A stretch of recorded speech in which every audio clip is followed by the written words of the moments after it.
through a 90-degree bend into an enlarged pit. He took an additional step down and stopped in front of a partially exposed slab of limestone.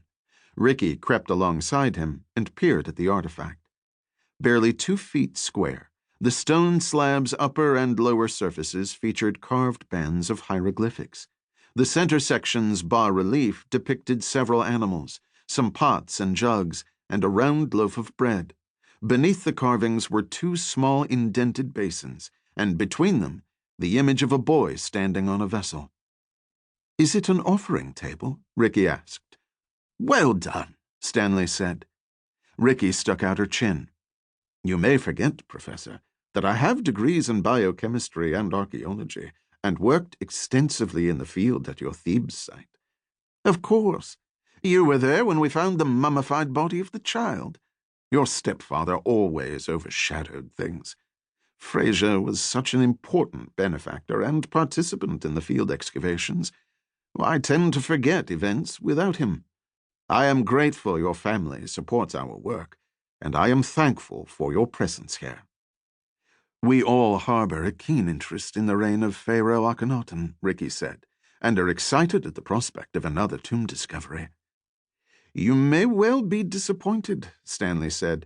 "As you know, the royal tombs of Amarna were carved in the valley several kilometers east of the city. One wouldn't expect to find a tomb of significance where we stand." "You just did." Stanley flashed a wide grin. "Perhaps, my dear, perhaps. Offering tables have been known to be placed above ancient tombs. Many were, in fact, found during the early excavations here. Of course, those were associated with the temples, and they were made of ceramic. Still, there is the inscription on this one. So, just perhaps." "Harry," Zybig said, "what's your interpretation of the markings?" Stanley pulled a small notebook from his chest pocket. "It follows the standard offering elements. My field translation is, 'A gift which the king gives to the ruler of the 2 horizons, so that he will give a voice offering in bread, ox, fowl, and every good and pure thing, on behalf of the son of Henuteneb, beloved sister of the king.'" "So the table itself," Zybig said, "is an offering for the dead?" "Yes, for the unnamed nephew of the pharaoh. In the Old Kingdom era, the offerings of food were made literally to nourish both the gods and the deceased in their journey to the underworld. By the time of the New Kingdom, when Amarna was built, the offerings were made figuratively. In the same period of Akhenaten's rule, the offerings were made through the king or pharaoh, who was the sole intermediary with the gods. "This deceased boy," Ricky said, "could he be the nephew of Pharaoh Akhenaten?" Stanley's eyes glistened. "That's what makes this so intriguing. This would appear to be a royal, or at least a noble, offering table. We know Akhenaten had a sister named Henuteneb, but there is no record of her offspring. What's curious is the carving of the ship with the boy. That's an image I have never seen on an offering table. It would be difficult not to assume a connection with the vessel buried behind us."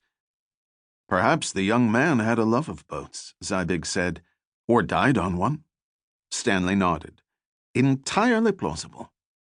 "What is your plan for excavating beneath the table?" Ricky asked. "Well," a gunshot rang out from the opposite side of the field. Stanley turned to see a man walking toward him with a clumsy gait. An Egyptian Antiquities Ministry agent assigned to Amarna, he frequently visited the site. A neat red mark on the front of his white shirt blossomed into a bloody crest, and he staggered and fell. "Aziz!" Stanley cried, climbing from the pit and running toward the stricken man. He halted when a gunman emerged from the far trench and fired in his direction. The bullet struck just ahead of Stanley, spraying sand onto his shoes. The archaeologist froze and slowly raised his arms.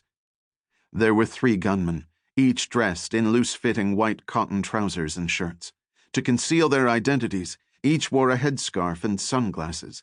Armed with automatic pistols, they rounded up Ricky and Zybig and marched them with Stanley to the large open pit where the boat's stern had been exposed.